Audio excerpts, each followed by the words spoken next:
그 나날을 읽었습니다. 오래전에 미국 어느 지방에서 있었던 일인데요. 가난한 학생이었던 마틴이 그 도시의 작은 대학에 이렇게 입학을 했습니다. 그런데 대학교에 갈 돈이 없어요.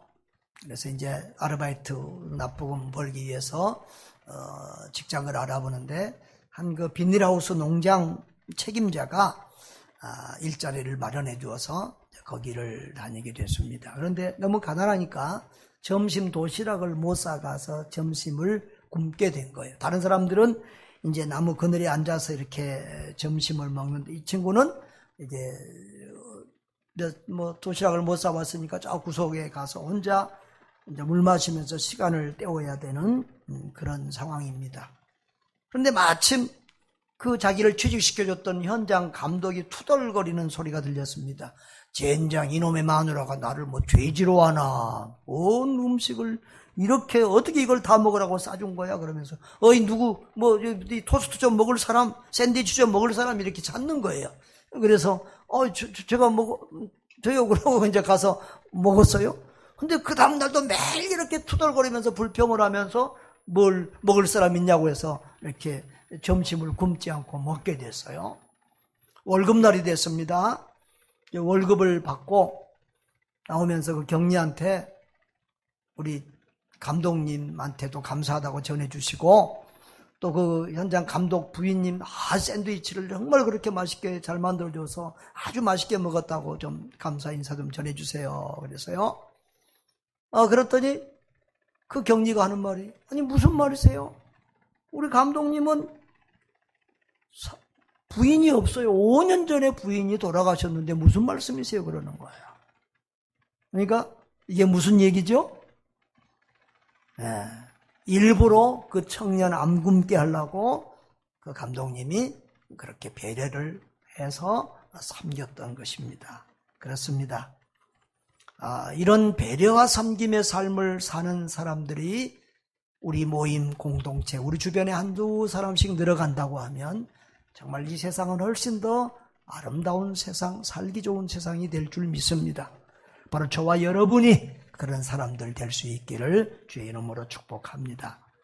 지난주에 제가 설교하면서 제목을 지난주하고 지금 관계돼서 했는데요. 그리스도인은 모든 것을 가진 사람이다.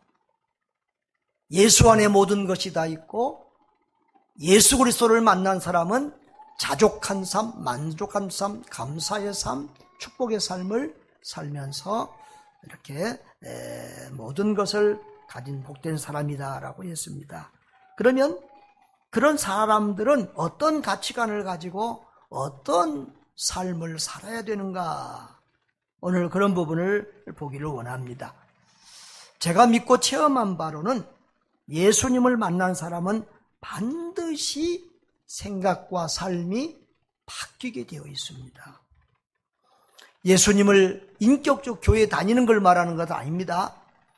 뭐 집사, 장로, 직분을 말하는 것 아닙니다. 예수님을 인격적으로 만나고 구원의 기쁨과 구원의 확신을 가진 사람들은 생각이 바뀌고 가치관이 바뀌고 삶의 목적이 바뀌고 삶의 태도가 바뀝니다. 우리가 하루아침에 천사가 되는 것은 아니지만 예수님을 만난 사람은 분명히 바뀌게 돼 있어요. 변하게 돼 있어요. 아이고 그러면 나는 뭐 예수 믿어도 생각도 뭐 삶도 바뀐 게 없는데요. 죄송합니다만 그런 분이 있다면 필시 그분은 아직 가짜 그리스도인 거죠. 그리스도인 예수님을 인격적으로 만나지 못할 가능성이 99%입니다. 예수님을 정말 만나면 생각이, 가치관이, 삶이 바뀔 수밖에 없습니다.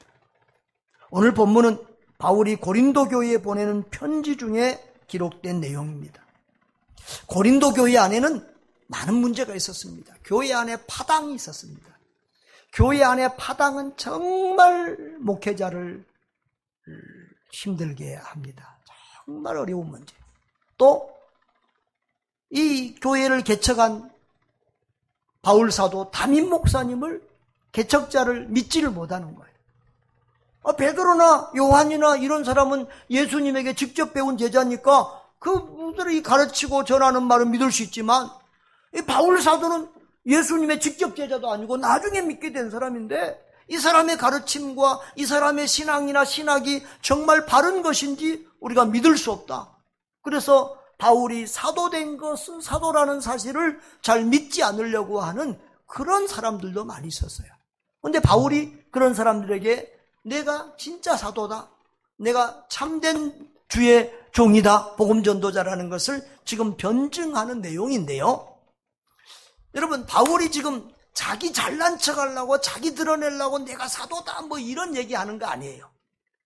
사실 성도들이 목회자를, 설교자를 신뢰하지 못하면 성도들의 믿음이 바로 설 수 없기 때문에, 성도들이 목회자를 믿고 설교자를 신뢰하고 믿는 것은 굉장히 중요한 문제예요. 그래서 사도 바울은 어떻게 보면 자기를 위해서가 아니라 성도들을 위해서 자기가 그리스도의 참된 종이요 사도라는 것을 지금 변증하고 있는 그런 내용입니다. 거기에서 바울은 나는 이런 가치관을 가지고 이런 삶을 사는 사람이라고 말하는데, 그것은 바울만 아니라 저와 여러분 모두가 바울과 같은 그런 가치관을 가지고 그런 삶을 살아야 될 줄 믿습니다.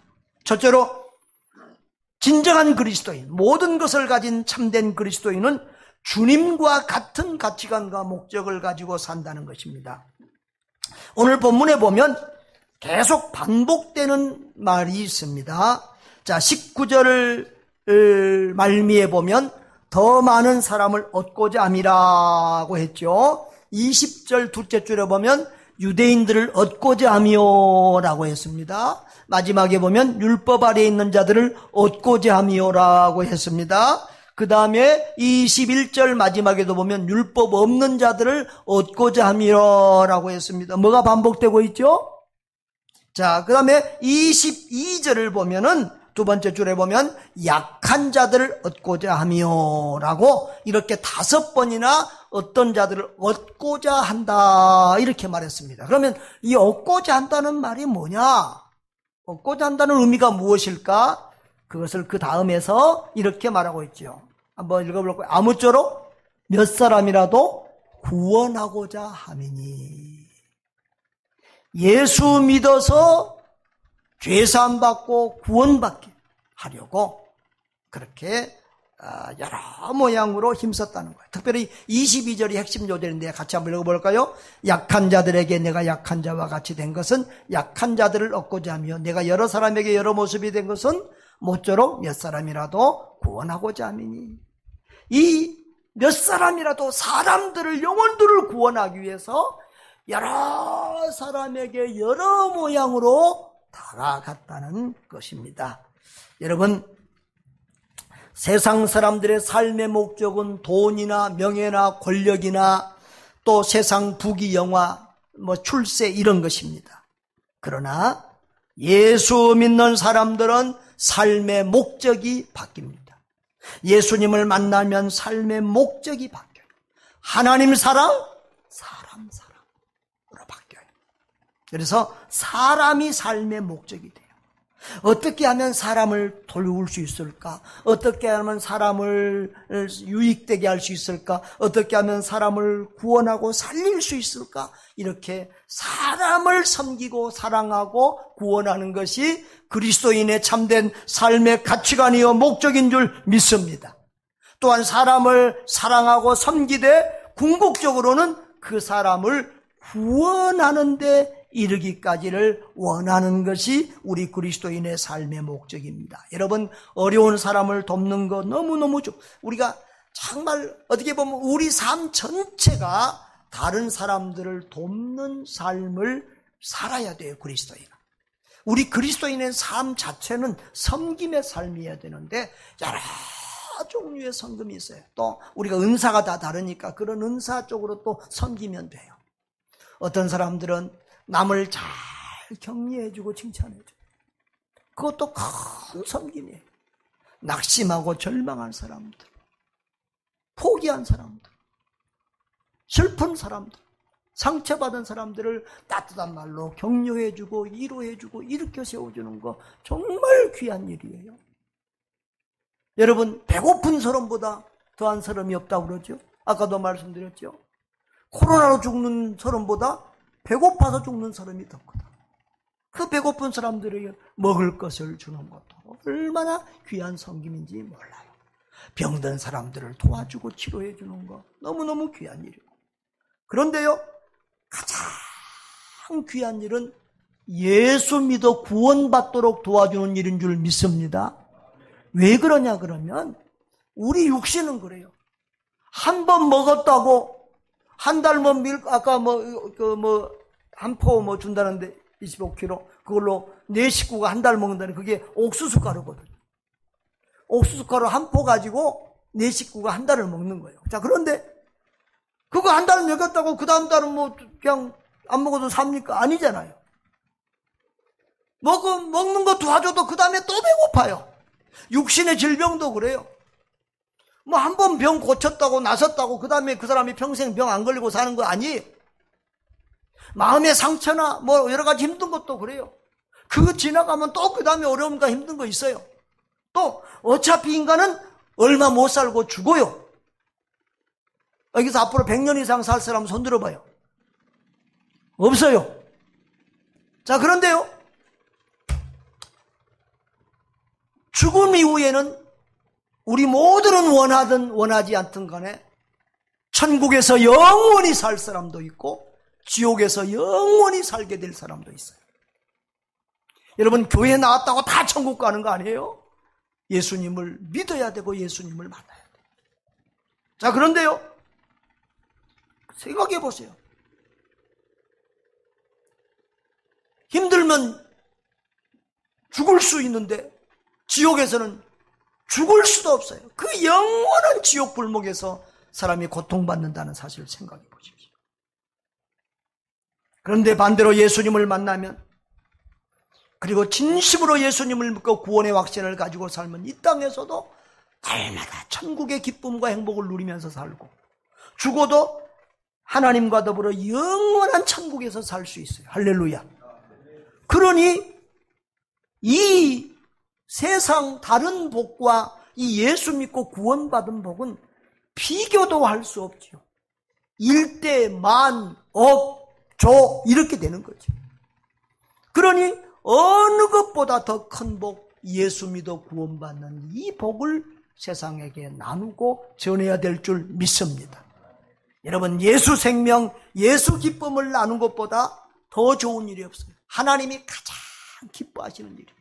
또 우리도 정말 예수 믿고 거듭난 구원받은 사람은 내가 누군가에게 복음을 전해서 그 사람이 예수를 믿으면 그것처럼 좋은 일, 행복한 일이 없어요.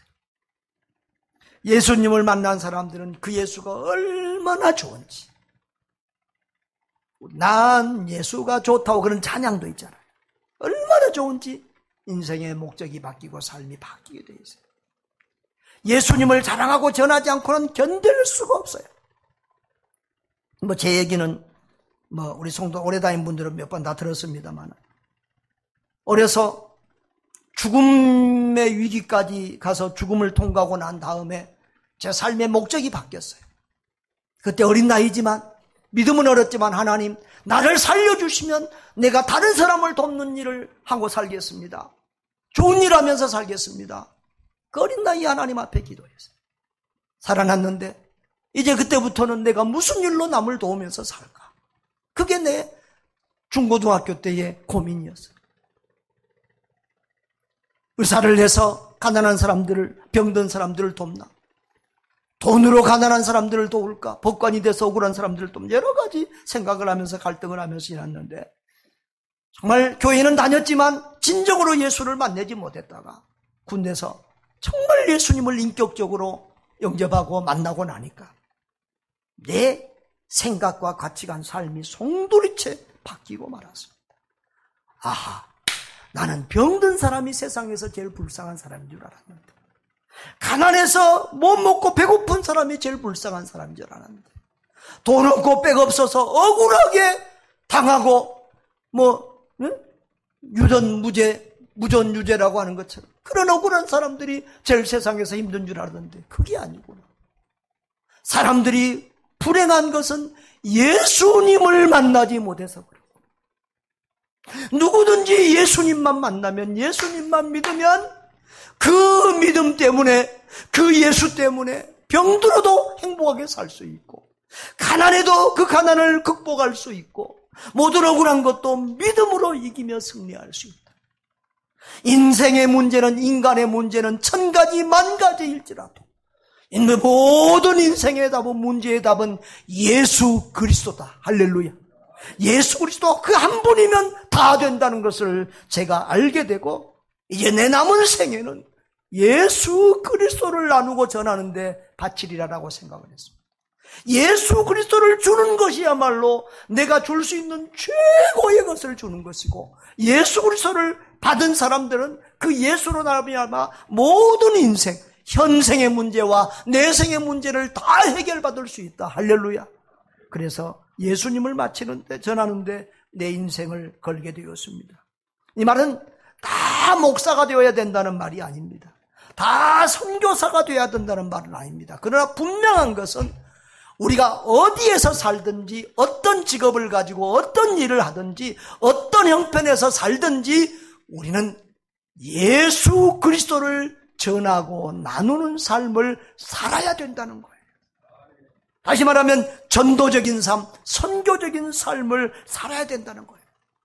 직업이 무엇인지, 가난하고 부하든지, 어떤 형편에 살든지 그거 상관없어요. 내 삶의 현장이 바로 선교지요. 그 삶에서 우리가 선교적인 삶을 살아야 될 줄 믿습니다. 제가 자주 하는 말 중에 그런 말이 있어요.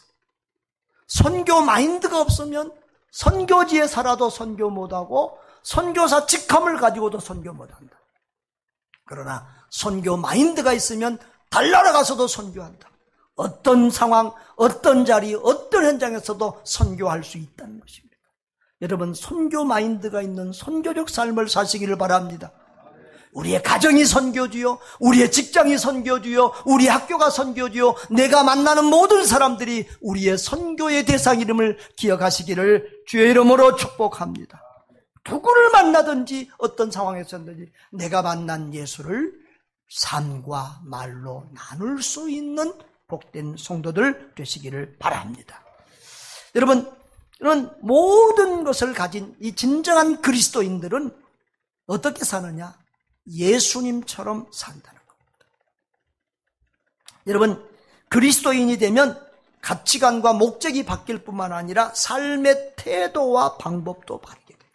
사실 지난주에 말한 것처럼 예수 믿는 사람들은 이 자긍심, 자존감이 확 예수 믿으면 높아져요. 왜?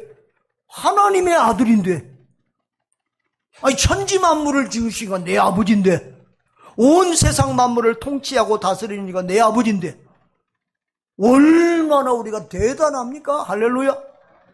그렇지만 진정으로 예수님을 만난 사람들은 교만하지 않습니다. 내가 누군데? 그럼 우리 대통령 아들이나 높은 아들 내가 누군 줄 알아? 이러잖아요. 절대 우리는 창조주 하나님의 자녀지만, 만왕의 왕이신 그분의 아들이지만, 왕 같은 제사장들이지만, 정말 참된 그리스도인들은 내가 누구냐 하고 뻐기거나 교만하지 않습니다.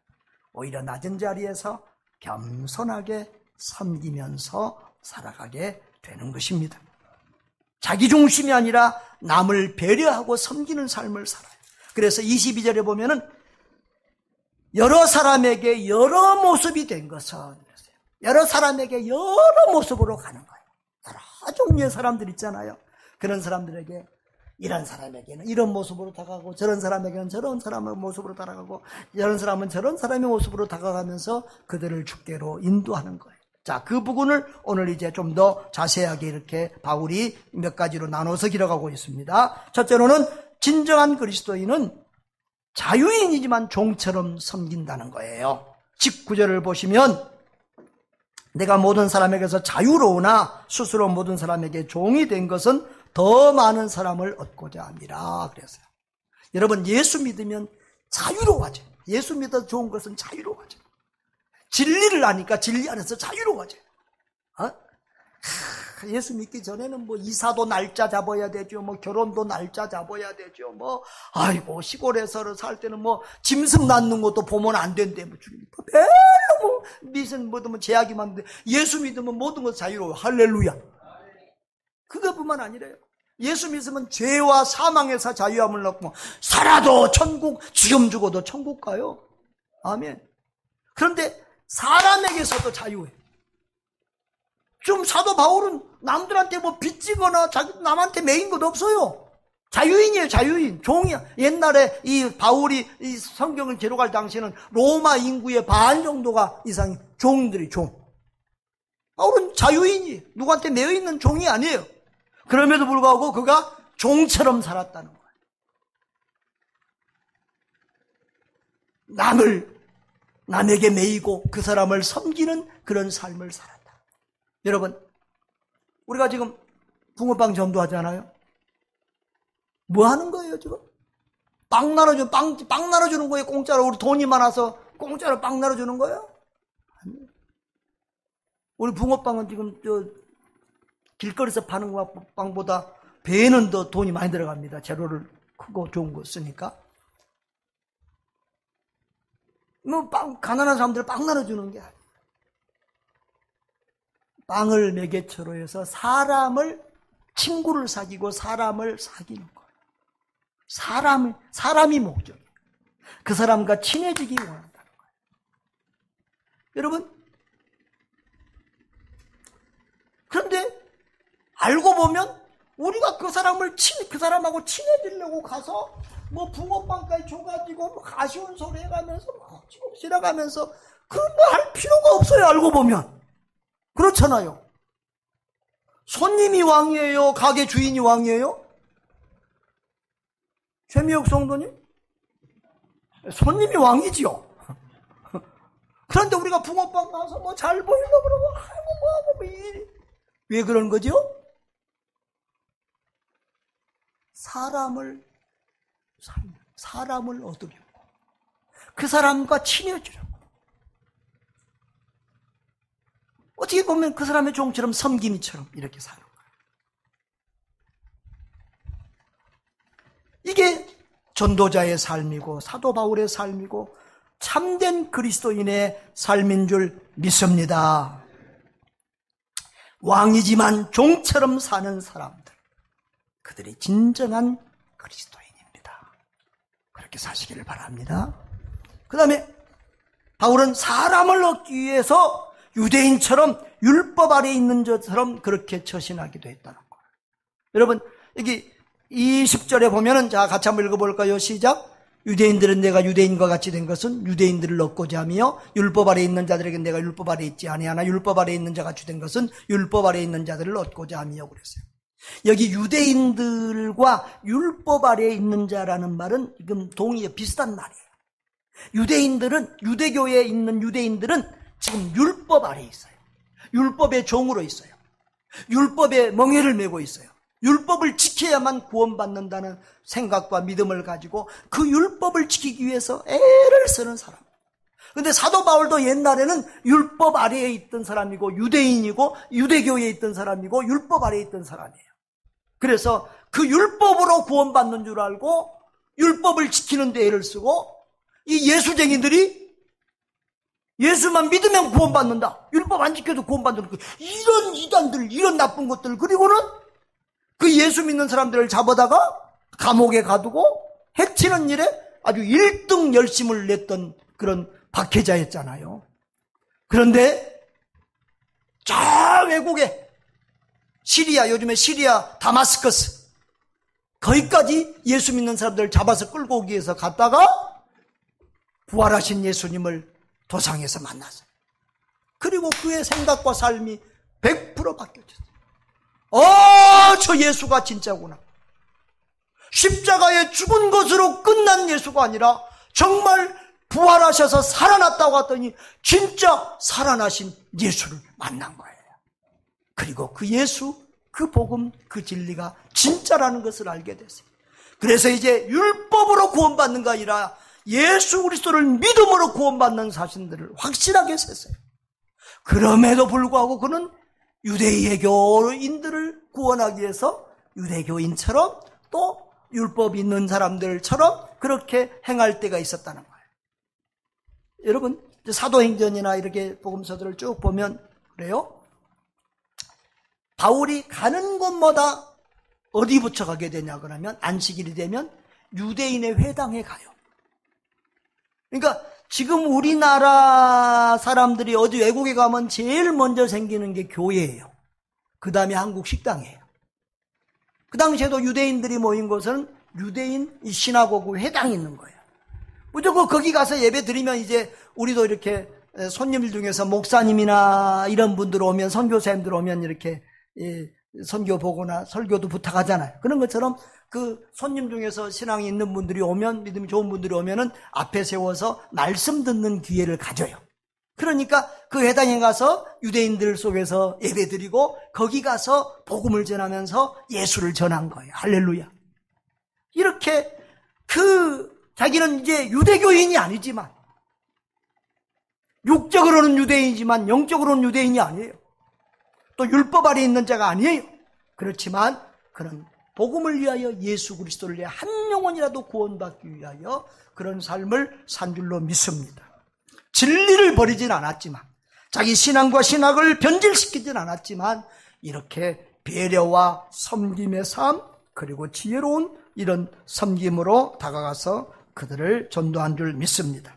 또한 사람을 얻기 위해서는 율법 없는 이방인처럼 처신하게도 했다는 거예요. 지금 여러 사람들에게 여러 모양으로 나타났다는 지금 그런 얘기입니다. 여기 율법이 없는 사람이라는 말은 바로 이방인, 유대인이 아닌 이방인들을 얘기하는 건데, 여러분, 우리가 다른 종교, 다른 문화, 다른 언어를 가진 사람하고 산다는 것은 굉장히 힘든 일입니다. 그래서 우리 한국 목사님들과 성도님들은 선교사들이 얼마나 어려운지를 사실은 생각은 하고 짐작은 해보지만 피부적으로는 몰라요. 그 선교지 가서 살아봐야 알아요. 한국에서 날고 기고 똑똑한 사람도 그 땅에 딱 도착한 순간 바보, 머저리, 천치가 되는 거예요. 그리고 우리 한국 사람들은 참 음식 문화 특이하잖아요. 외국 가서 그런 음식을 먹고 산다는 게 얼마나 힘들고 그들의 문화 속에서 산다는 게 힘든지 몰라요. 외국 가지. 우즈벡에 있을 때 한국에서 오래 십몇 년 동안 선교 사역하다가 우즈벡으로 오신 분이 있더라고요. 미국 완전 백인이에요. 보신탕을 얼마나 잘 잡수는지 알아요? 여러분, 우리가 보신탕 먹는 것은 이건 보신탕 먹는 게 이상해 그렇잖아요.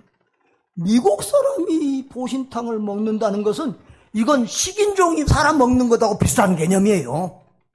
이해가 되는 지금 감이 안 오는가 봐. 근데 여러분, 그분이 한국에 와서 보신탕을 배우고 먹고 할 때 얼마나 힘들었겠어요. 저도 우즈벡에 살면서 제일 힘든 게 음식이었어요. 정말 막 냄새 하여튼 힘든데 그거 빨리 먹고 치우려고 먹으면 아이고 우리 목사님 잘 먹는다고 또 한 그릇 갖다 부어주고 그러면 이게 얼마나 걸리는지 모릅니다. 한국 가서 제일 좋은 것 여러 가지가 있지만 자유롭게 복음을 전할 수 있다는 걸 행복하고 설교할 수 있는 행복하고, 그리고 그 다음에 좋은 것은 한국 음식을 먹고 산다는 게 정말 좋습니다. 한국 사람이 한국에 산다는 그 자체가 복이에요. 이 아저씨 아줌마들이 뭔 말인지 잘 모르네. 와서 정말이에요. 근데 여러분, 유대인들은 우리 한국 사람들보다 더 까다로워요.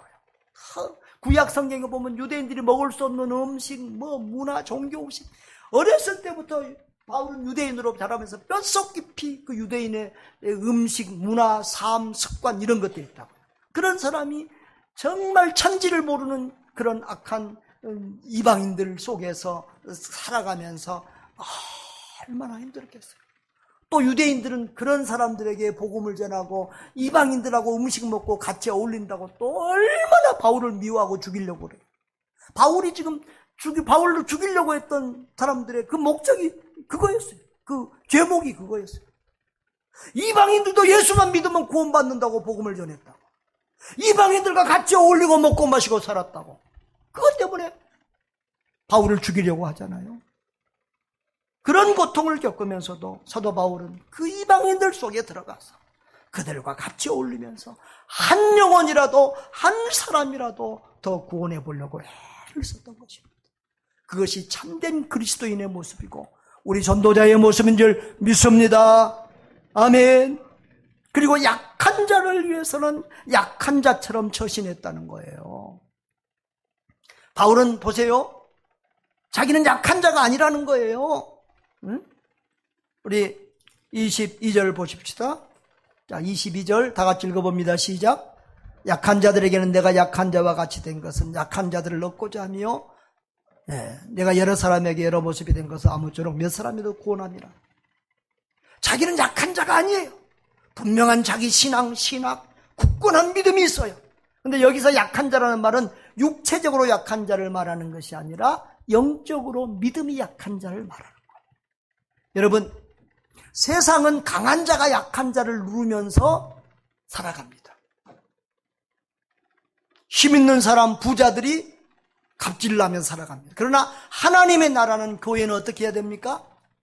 가진 자가 없는 자를 섬기고 힘 있는 자가 약한 자를 섬겨야 될 줄 믿습니다. 여러분, 그것이 하나님이 만드신 정상적인 원리예요. 여러분, 어른이 애들을 도와야 됩니까? 애들이 어른도 없습니까? 어른이 약한 아이들을 돕는 거예요. 또 우리가 어른이 노인이 돼서, 노약자가 돼서 약해지면 또 누가 도와야 되는 거예요? 젊은 사람들이 노인 노약자들을 도와야 돼요. 이게 하나님이 만들어주신 원리예요. 그리스도인은 강한 자가 약한 자를 도와서 섬겨야 되는 거예요. 그래서 15장 1절에 보면 이렇게 말씀하고 있습니다. 14장 1절, 14장 1절. 믿음이 연약한 자를 너희가 받되 그의 의견을 비판하지 말라 그랬어요. 어떤 사람은 모든 것을 먹을 만한 믿음이 있고 믿음이 연약한 자는 채소만 먹느니라 그랬어요. 자, 그 당시에 이 교회들은 로마서하고 이 고린도서에 보면 이 음식 문제가 많이 있는데요. 그 당시에 이제 교회들이 복음을 전할 때 유대교, 이스라엘 땅 안에서는 괜찮은데 이방 나라로 가면은 각 지역에 그 아테네 신전 같은 그 이방 신전이 있어요. 그러면 거기에 많은 짐승들이 이렇게 제물로 옮겨지는데 절에 같은 데 가도 이렇게 막 제물 올리고 뭐 쌀 시주하고 막 하잖아요. 거기 가서 이제 짐승 같은 거 이런 것들이 많이 제물로 올라가는데 그것을 그 안에 있어서 다 못 먹으니까 그걸 시장에다 내다 파는 거예요. 그러니까 시장에 나온 고기 중에서는 전부 다는 아니지만 그 제단에 드려졌다가 우상 앞에 드려졌다가 나온 고기들도 있는 거예요. 그러니까 자, 이걸 먹어야 되나요? 안 먹어야 되나요? 먹어야 됩니까? 안 먹어야 됩니까? 예? 믿음 있는 사람은 네가 안 봤으니까 구별하지 말고 그냥 먹자. 다 뭐든지 다 하나님이 주신 거니까 감사함으로 먹으면 오케이. 그러고 먹는 거예요. 그런데 믿음이 연약한 사람들은, 또 조심스러운 사람들은 그거 안 먹는 거예요. 그래서 아까 뭐만 먹는다고요? 채소만, 아까 이전에 채소만 먹는다고 나왔잖아요. 채소만. 믿음이 연약한. 그런데 그러면 믿음 좋은 사람들이 아이고 저 믿음 없는 거 그냥 먹어! 이렇게 해야 되느냐? 그게 아니라는 거예요. 15장 1절을 봅니다. 자, 14장 13절부터 보면 비판하지 말고 도리어 부딪힐 것이나 거칠 것을 형제 앞에 두지 아니하도록. 하여튼 형제가 믿음이 연약하든지 생각이 달라서 그렇든지 그 사람이 시험 들 짓을 하지 말라는 거예요. 남에게 시험 주는 일을 하지 말라는 거예요. 그래서 15장 1절에도 보면은 믿음이 강한 우리는 마땅히 믿음이 약한 자의 약점을 담당하고 자기를 기쁘게 아니할 것이다. 그리스도인의 삶은 나에게 이게 즐거우니까 다른 사람이 어떻든지가 나는 먹어야 되겠다, 나는 해야 되겠다, 이게 아니라는 거예요.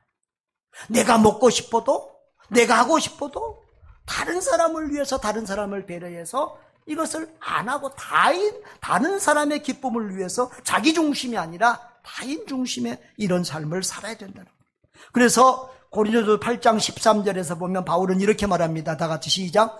그러므로 만일 음식이 내 영제를 실족하게 한다면 나는 영원히 고기를 먹지 아니하여 내 영제를 실족하지 않게 하리라. 그 고기 먹어 나는 자기 고기를 좋아하고 먹고 싶은데 그게 남을 실족하게 하는 거라면 자기는 영원히 안 먹겠다는 거예요. 그렇게 한 영혼 한 영제를 배려하고 있는 모습, 그것이 저와 여러분이 가져야 될 모습인 줄 믿습니다. 교회 다니다 보면 남자들은 저희 술, 담배 문제가 걸릴 때가 많습니다. 또 가톨릭에서는 이것을 풀어놓기도 했습니다. 근데 술, 담배 먹는다고 지옥 가는 것은 아닙니다. 그러나 그것이 하나님 아버지께 영광이 되지 않는 것은 분명하고 우리 자신의 건강이나 삶에도 도움이 안 되는 것은 분명합니다. 그리고 무엇보다도 믿음이 약한 성도나 다른 사람들에게 시험을 줄 수 있고 또 불신자들을 전도할 때도 도움이 안 됩니다. 진정한 그리스도인은 하나님의 영광과 이웃 사랑을 위하여 한 영혼이라도 더 전도하기 위해서 모든 즐거움을 버리고 깨끗하게 살아야 되는 것입니다. 그래서 찬송가 94장 2절은 이전에 즐기던 세상 일도 주 사랑하는 맘 뺏지 못해 세상 즐거움 다 버리고 세상 자랑 다 버렸네 그랬습니다. 이것이 우리 그리스도인이 가야 될 삶인 줄 믿습니다. 여러분, 한 영혼 한 생명이 천하보다 귀합니다. 교회 다니면서 보면요, 예수님 때문에 시험 들어서 교회 안 나온 사람은 하나도 없더라고요. 교회에 다닌 사람들 때문에 시험이 들어요. 그래서 우리는 교회 안팎에서 늘 연약한 사람들, 믿음이 연약한 자들이나 초신자들을 생각하면서 말 한마디, 행동 하나하나를 조심하면서 믿음이 약한 사람들을 배려하는 약한 자처럼 사는 성숙한 그리스도인들 될 수 있기를 바랍니다. 사랑하는 여러분, 이렇게 사도 바울은 예수 그리스도 안에서 자기 삶의 목적이 변할 뿐만 아니라 삶도 자기 중심의 이기적인 삶이 아니라 타인 중심의 이타적인 삶으로 바뀌었다는 거예요. 상대방을 배려하고 상대방을 섬기는 그런 삶을 산다는 거예요. 이것이 진정한 그리스도인의 삶이요 전도자의 삶인 줄 믿습니다. 우리가 전도할 때도 그래요. 내 믿음에 맞춰서 그 사람에게 막 야단치고 그러면 아이고 뭐 제사 지냈다 그러면 아이고 제사 지내면 큰일 납니다 교감입니다. 막 처음부터 야단치면 전도 안 되죠. 술 먹는 사람한테 처음부터 가서 술 먹으면 아닙니다. 이래하면 전도가 안 되죠. 그 사람의 믿음과 수준을 알고 배려하고 섬기는 여러분 되시기를 바랍니다. 마지막으로 이 전도자에게는 하늘의 상급과 축복이 있다는 거예요. 23절을 한번 읽어보겠습니다. 23절 다 같이요. 시작. 내가 복음을 위하여 모든 것을 행함은 복음에 참여하고자 함이라 그랬어요. 복음에 참여한다는 말이 뭔 말일까? 쉬운 성경은 이렇게 번역했어요. 나는 복음이 주는 복에 참여하기 위해서 복음을 전하는 일이라면 무슨 일이든 하고 있습니다. 이게 더 분명하게 와닿죠? 복음이 주는 이 복음으로 인하여 예수로 인하여 오는 복은 이 땅에서 영육간에 수많은 복이 있고 또 하늘에서도 영원한 상이 있는 줄 믿습니다. 그런 복을 받기 위해서 자기는 복음에 열심히 이 복음에 참여한다는 거예요. 복음 전하는 일에. 자, 그런데요, 여러분, 어떤 것이 복음 전도일까요? 우리는 전도라고 하면은 일단 예수 믿으세요. 뭐 이런 말을 전해야만 전도했다고 생각이 돼요. 그래서 붕어빵을 주든지 뭐 마스크를 주든지 뭘 하든지 예수 믿으세요 이 말을 못하고 나면은 내가 전도 안 한 것처럼 답답한 그런 게 있어요. 그렇죠? 특별히 우리 할머니들 막 그래 막 속이 막 예수 믿으셔야 되는데 뭐 교회 나오세요 뭐 이 말을 하고 싶은데 못하게 하니까 막 이게 답답해.